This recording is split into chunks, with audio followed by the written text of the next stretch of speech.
pour autant parler de Mouimba, Texas. J'ai convaincu tout le monde et j'ai mis tout le monde d'accord par ma façon de faire. 654 combats banana banda catch, 650 victoires et 4 nuls. Et tous mes adversaires sont passés sous mon rouleau compresseur. Na beti na Kinshasa, na beti na RDC, na beti na Afrique, na Zambie, Tanzanie, Zimbabwe, Cameroun, penake na poto. Na beti ba mindele donc ba faut aimer le métier qu'on fait et puis le faire aussi bien. Ba mindele ko na poto ba kanisa na ozala complexer, na ozala complexer pourquoi ngape na za mundele. Mais ngana za mundele Afrique, bino boza mindele ba mindele Europe.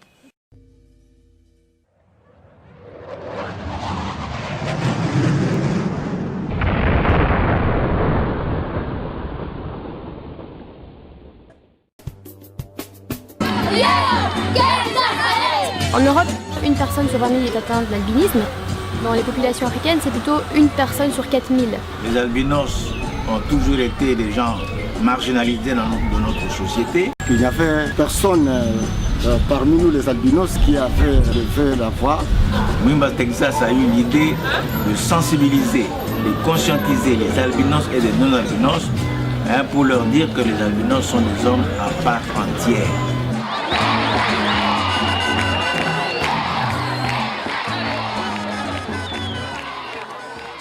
Ngai na botami na sport, na koli na sport, na banda ko sala karaté na vie na ngai. Na âge à 10 ans, déjà na banda ko sala karaté et pas maître John m'assiste et puis na ko sala self défense PJJU parce que né do solano boy na entraîneur ba policier na ba militaire. Je suis instructeur de la police, instructeur militaire, donc j'apprends aux policiers et aux militaires des techniques de combat sans armes et puis na salle élite gréco-romaine, libre olympique et pas entraîneur Ndonda Di Poumanoir, un catcheur de grande renommée internationale, catcheur à la masquée à l'époque. Donc voilà qu'on a club kamikaze, ça élite gréco-romaine libre olympique peut catch pas naïe, mais seulement en 1980 nazwaka initiative à la propre club nangai mongo catch club Inter-Africa na souci à promouvoir, vulgariser, implanter un catch qui est un peu différent des autres, donc un catch classique, éducatif, athlétique, ne pas le esprit sain dans un corps sain. Voilà. C'est vrai qu'en tant que nous, ils ont facilité, tant on a eu surtout dans le catch. Le catch, c'est le sport de combat le plus célèbre ici au pays. Le vieux que j'ai trouvé, le vieux Kiangebe Jimmy Doula, me disait mais non, petit nanga ngana lingio mingi mais yo lokolo zandundu ko sala catch té parce que nous vandundu bozaka makasité pour ce que lemba vous êtes fragile. Il suffit qu'on te donne un coup, ta peau va changer, ta peau va changer de couleur, pour sonner comme rouge, tout ça au lemba. C'est vieux, merci beaucoup, mais moi je vais oser. Voilà aujourd'hui maman. Yango moni misala nyo setambola kaso kwa associé nzambe parce que moni na psaume 108:14 babi avec Dieu nous ferons des exploits et il écrasera nos ennemis.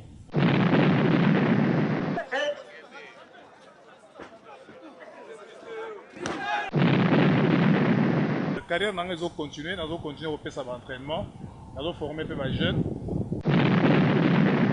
Mais bateau bandimi vraiment qu'on a la première nanga mingi bandundu te oyopé na pesi vraiment catch formation net ba Tyson Chimpaka ou azalité directeur technique à club nanga catch club Inter-Africa ba Prince Dava entraîneur à club nanga ba Choupin ba hélicoptère dont a formé ba catcheur et belé et bien ba catcheur congolais mingi à part ba catcheur ya cabine nanga ni ba Shaolin entraîneur Shaolin na poto akena mais ba catcheur mingi ba Tigalia. Mais nous avons 280 sorties à tomber et 230 sorties à abandon. C'est que tant qu'on a bunda ba quartier de Belé matam les collabs nzete pour ba kangaka ba prise. Donc ba quartier de Belé ba ça la ba prise à Mouimba Texas. Moi j'ai vraiment cet esprit là de créativité pour chez les amis, il y a un peu le statico. Même ba quartier américain on va doit mettre mambo le temps biso ba Shaolin, to ba ça la quartier ma quartier américain zagi na noté. Ba prise ba américain ba ça la biso do misale là on déjà kala na ba Shaolin. Donc ça comme complexe. Mais nul n'est prophète chez soi. Lélo Moussala, entraîneur Shaolin, ça n'a pas de compétence, ça va mener l'entraînement et tout ça. C'est parce qu'on va montrer que c'est quelqu'un qui s'y connaît. Et c'est le Cameroun Baga Moussala. Donc voilà quoi.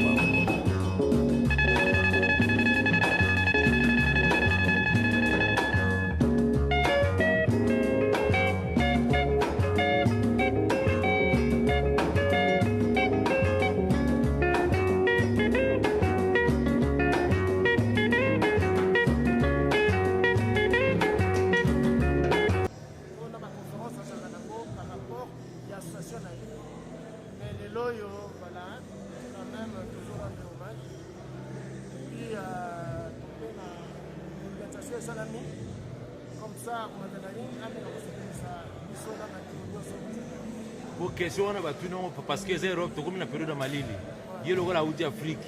Est-ce que anemia bundawa liboso na faut s'acclimater na climat oyo. Mais le gars tebi yaka pour mettre est-ce que ça capable ya kobunda bena. Ne t'en fais pas, Lié c'est un combattant, Lié c'est vraiment un combattant du ligne. Et puis un bon athlète pour la milieuté pour la paix momenter pour la période de tout le monde a pas footballeur même les footballeurs européens ou attendre parce que le groupe en Afrique il m'a on a basé adapté le côté mais c'est pas là ça donc voilà. Est-ce que la chance est à côté na yé toi la chance est allée on a évité mais donc pour nous la baronio en tant que parents na bango eh ben ezala la biso ba Congo ba loba ezala mwana libumu ezala mwana mokongo bango basaka ba la yo eh ben la belle chance à tout le monde que le meilleur gagne. Merci vieux Dani. Ya kokar yo abi promoter des affaires donking velo ni ko baksana oyo vieux Dani. Non na bakselo mo côté kaka ndinge kaka c'est Lopez à l'odi bango ba ngana za invité donc on a eu donking na bilo ne ko tenga kawana président va catcher évidemment alors à tout moment ce qui Kambali va catcher va inviter ngai moni oyo za club oyo ya Shaolin na maître na c'est maître Daniel Lopez on va inviter qui moi Texas bon ngana ibi dipikala ibi kishasa na ibi o question ya ki parce que na ibi ke ko sala mingi pona oyana ba catcher awa ya on demande tout na batuna est-ce que na Texas yo muto yena ye ouais lisusu tonde yena non Texas town la grande va catcher asala ki ya na voyage donc on va liste Texas ayi na ndinga na ye moko ndinga c'est Lopez ya civilo que ayi pour aller na Congo albinos attendre la mingi partout en Afrique même le monde même les États-Unis comme les gens les personnes ya potoke ils allaient ça c'est 2-3 jours après la Kenya donc on moni ndenge bango ba inviter ye l'occasion ye awa po abunda na bana mona ndenge ba ninga na ye ba Shaolin on a kilo benga bango on a Shaolin ba mapasa la technique parce que ndenge moko on respecte ndenge moko tu comprends et on va lui faire passer donc moi ya ta même les passer là ye mo sala sali abunda pe wana na bana wana mindele tu connais ça wana moi je suis que simple invité en tant que papa na bango donc c'est dire producteur na bango parrain na bango et on a yepo na président na bango voilà mais c'est on a yepo na bango parce que omoni ba catcher oh non ça sali kambo à la poto je n'oblige pas je commande pas mais avec ça reste pour la ya à ça voilà. Merci vieux Kokar. Tu vas récupérer sous la carte. Il n'y a pas de problème. On va raconter par la monter.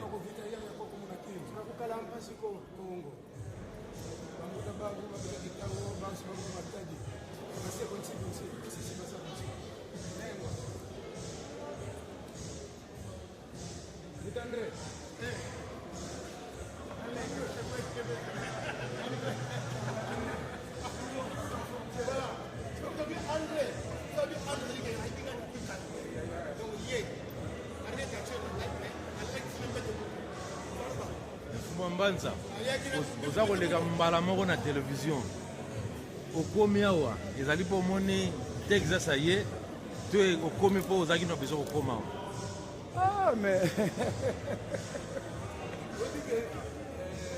eza masolo sozaka na calendrier c'est parce que awa et pas Shaolin c'est l'amour du travail bien fait organisation ezali toza na ndenge ya en place donc bino moko baka journaliste il paraît à la base il passe à mettre les Shaolin à niveau technique c'est beaucoup prouvé ça va bien on va passer à niveau technique ça va passer la souplesse toujours ça ne dit pas que c'est parce que je suis toujours avec Shaolin Shaolin il est incomparable bakotanga na kati Texas à cause Shaolin na droite je dois parler c'est vrai c'est comme si on tient bango mibale na voter na ko voter nani balobi yango na Kikongo mutadani ngwa balobi yango na Kikongo balobi yango na Kikongo po konkula po komazi siko botie Shaolin awa botie Texas siko na voter nani natika nani ko konkula ko komazi Il ne faut pas comparer des choses. D'abord, dans le monde à 4, l'ancienneté compte. L'ancienneté compte. C'est ce Texas, c'est un technicien de qualité. Le Shaolin, c'est incomparable. Je comprends ce que je voulais dire. Moi, je suis trop vert. Bon, on a Texas, on a dit ça. Je sais. La grimace à ça là. Mais on a dit ça. Il y a beaucoup de ça rapport avec Shaolin. Mais mouton a mon akakana bakisi or que abi musala mais kabo c'est un militaire bien formé. Eh bien, donc tout ce qui a connu comme polémique, Shaolin, Texas, Texas. Ce que mon envoyé ben un vrai technicien, organisé comme on a dernière bosu de sponsor. Mais Texas, Ndundu le technicien du ring. Mais Shaolin, Azali, Shaolin, showman. Les showman, les maîtres de maîtres. Eh bien, comprenez mon émotion.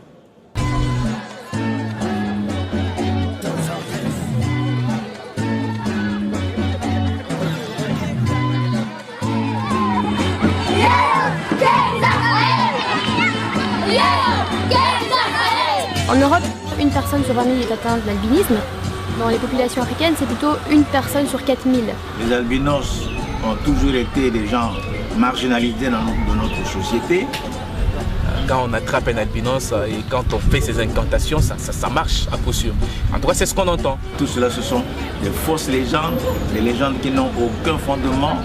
Il n'y avait personne parmi nous les albinos qui a fait la voix. Mwimba Texas a eu l'idée de sensibiliser, de conscientiser les albinos et les non-albinos pour leur dire que les albinos sont des hommes à part entière.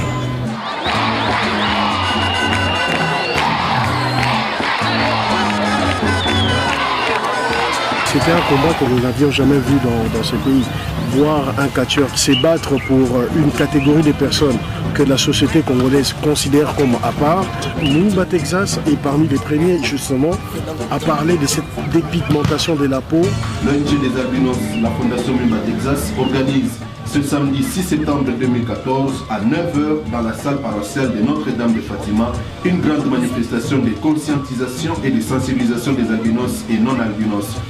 À ce moment-là, il y avait 300 personnes et toutes sont ressorties avec un sac, avec du savon, des produits de premiers soins. Mwimba Texas s'est battu pour la cause des albinos.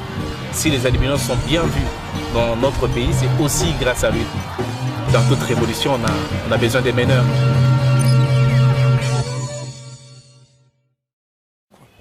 Voilà na nyonso o sali au bimisi pe sport na biso libanda mboka lelo o pe tozai sous reconnu grâce na yo na ebité soki ministre ya sport gouvernement na biso vraiment ba edaka yo pe na musala ozo sala. Eh ben oyebi d'abord en 2013 na bundaki combat moko yaki organisé awa ba catcheur à RDC fallait ba bundana ba catcheur ya Congo Brazza. Alors ezalaki patronné na premier ministre sortant Son Excellence Matata Mpone Mapone, le Premier ministre honoraire, et organisé dans Son Excellence Banza Moukalai, le fait Banza, que son âme repose un peu. Donc c'est pour vous dire que le combat on est organisé, on a vu patronné le Premier ministre Matata Mpone Mapone, et Bachaki $10 000 en jeu. Alors, Soko Poli Kako Longwe, Poli Olongwe, et dans la finale de Tigaleka Abisomi Balé, donc Ngaïna. Champion à Brazzaville, Lissassi. Combat on est organisé dans le stade de Kassangulu, dans le Congo central. C'est vrai que Lissassi, c'est un jeune, il a vigouré, lancé, mais il fallait utiliser l'expérience. Le roi a 280 sortes à tomber, 230 sortes à abandon. Donc il fallait maintenant emprisonner Bima. Alors, il y a un et tout ça. Alors, Lissassi a forcé, petit a forcé,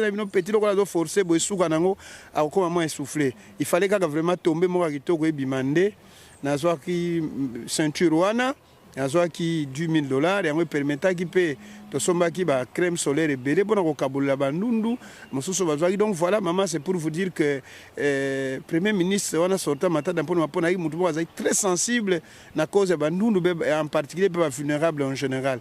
Mais pour le reste bon, toujours continuer à travailler, mais du moins chacun de nous est censé d'ajouter en plus pour le développement de ces pays. Oui, je suis l'unique catcheur de ce pays d'être décoré. C'est l'ordre de chef de l'État depuis 2006. Je suis chevalier des ordres nationaux et puis j'ai ramené plusieurs trophées au pays. Nazabima d'abord champion de Kinshasa et puis Lelo Naza champion d'Afrique. Donc on a même pas trophée belé, on a valorisé vraiment Mboka. Et partout on a kendaka drapeau à Mboka et ça l'a rachu l'écolo. Voilà. Lelo oyo Texas na musala na bino to moni ba l'équipe ba ye mingi. Mais qui se koti mingi na musala na bino ya kati to ebité. Ce que vous expliquer ba nos très chers internautes nyoso ba Hollanda biso de partout. Est-ce que pour na kozala un bon catcheur comme toi, ça demande, il faut beaucoup faire de sport ou bien il faut aussi qu'on pratique na mwa biloko boko ko muke muke.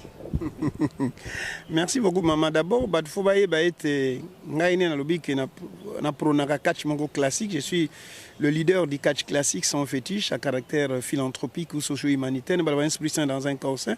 Au lieu de Texas, na catch à prison en faveur des prisonniers.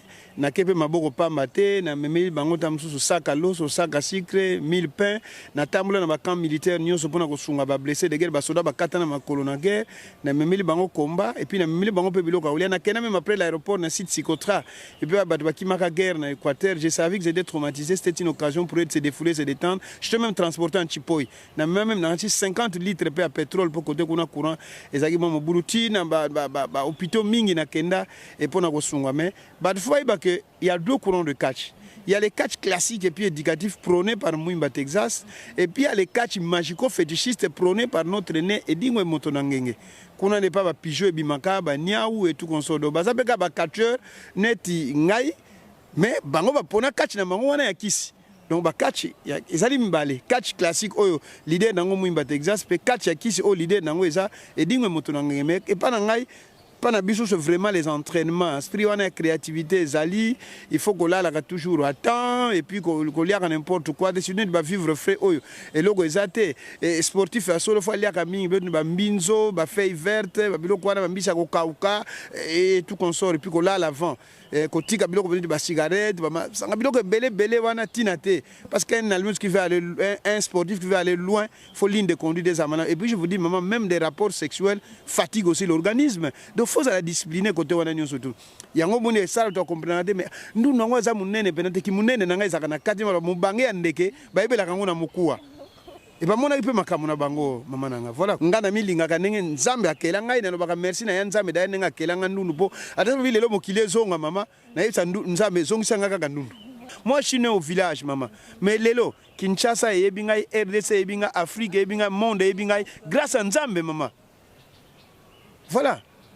Mais c'est quoi catch otiki? Non, on a continué comme bunda maman et catch sunginga ming le catch était un tremplin pour moi parce que pendant les 16 juin 1998 na sala où Njamandundo et Fondation Mouimba Texas, il fallait attendre 12 ans d'Iran. Kaga onga mona zo na catch yango permettre ngana sunga bande ko nga bandu niti te le catch na kwa ko kokate mais quand même du moins lelo batu ba monique ah po batmi mama batmi ba observaga est-ce que muntu azo sala pona zwa acha na poche na eto ba sunga pena bat lelo bandu bazali bazo tanga na onja bandu Fondation Mouimba Texas mais financé par exemple par la grande fondation Gertler et pas et papa DG Peter de Bot na maman mami Kabongo le chargé de communication ba 10 ans dira ba ko landa ko tale la ngai bazo filer ngai mais suko parce que même ngamo maman na catch combien dans un catcheur congolais un catcheur africain na ko scolariser bana te mais Gertler azu bandundo bazo tanga banda na maternelle primaire secondaire voire même à l'université baninga be sacré international ba ba bisope to ajouter yango moni lelo ba partenaire de gauche à droite quand même bazoya pona ko meka ko sunga soko keyo moni na coordination ya pastoral à service à santé archidiocèse à Kinshasa pas besoin pa monsieur docteur François baba abbé François kuna dozana mama Astrid Mwanda na mama Stéphanie bango nyo suba ko ndika la tozana counterpart Capem Cargo agence wana mama et même la kabiso ba produit bilamba soki na monde yo ebika ozana bilamba ozana ba crème solaire bi koti biloko na solingo singa bandunu otia ngaka na Capem Cargo ba même la kabiso gratuit soki komi kaka aba bengi monsieur Texas Colina Bino ezali awa et tout ça c'est un problème de crédibilité. Moi je l'ai toujours dit que la crédibilité ne s'achète pas mais ça se mérite. À l'époque on nous appelait les deux grands techniciens du catch zaïrois na Shaolin. C'est un grand technicien aussi comme moi. Et puis, il y a un catcheur. Avant, il y a un catch. Police belge. C'est l'histoire, maman. tokoki kobomba. Mais asala kombo neti yo sala te po nangai na cameraman nanga naza surpris na bato baza branché baza surpris ya koyeba ke yo pe kutaka ndundu mususu. Oui non maman, c'est l'histoire. Histoire va changer kango te mais peut-être ba réalisation on a sali ya sala kango te mais na koki ko constater parce que la presse n'est lobby c'est le 4e pouvoir. Presse ko ko match ko mbe ko kitcha mais n'est système pour ma crédibilité maman. Ngana beta ka tolo que je suis le ndundu le plus fort, le plus technicien et puis le plus crédible de la République démocratique du Congo parce que crédibilité au monde de temps en temps je suis en contact avec plusieurs autorités na batu mingi po ba ibi déjà que no mwimba Texas wana yep na dika ma droiture et tout consort. Donc voilà quoi maman. Mutura na ligne de conduite na to za bandundu mais mutura na ndenge na ye mais le corps de l'unité pour na bandundu soit censé travailler en synergie parce qu'ils sont en train de lutter tous pour une même cause. Voilà ba belge bazawana ba boa tout ça donc toujours lutter et puis soke na kisangani ba leki na biso ba servant ndumba baza donc toujours lutter pour na bolam ya bandundu. Bino bozo lutter mais en même temps ils appellent na bandundu mususu complexe wana eza kaka kati na bango na ebite conseil nino ko pesa bango. Mama omoni eloko wana esalaka pasi nina biso toyebisaka mingi bandundu ata oza na mbongo ebele yaka oyokaka mateya d'abord mpo yo moko omindima ndenge nakutaka koyebiso mama nga soko bengi nga ndundu naza fier wi naza ndundu mais ndundu mosusu aza na sagile soko bengi ndundu asiliki amoni yango nete njire voilà et pourtant ti okokufa yo jamais otika kozwa mélanine o papa bebe yoko aza nango okokufa noka ndenge oza ndundu ndenge nayebisaki mokolo mosusu papa moko ya pikme nakutani peuple autochtone kaka loboko na litama na bi papa pourquoi loboko na litama fo mindima ndenge nzambe akeli yo mpo otikala kokoma molai te okokufaka ndenge oza mokuse. Il y a des pikme ou des peuples autochtones o baza na potentialité ya makasi ba qualité makasi koleka kutu bato bazali bandundu te biso noza bandundu mama tamusu nazo tanga miso bandundu emonaka bende na opusa na pemini maya kwa korespecte ba virgule na point mais mutu so aza ndundu te miso mona ne de projecteur azo tanga oka o la papa et comme sur la papa ndenge ni les mamas donc complexe à pamba mama dona senga na bandundu o mindima ndenge nzamba kelio la lumière c'est censé de s'accepter de se faire accepter.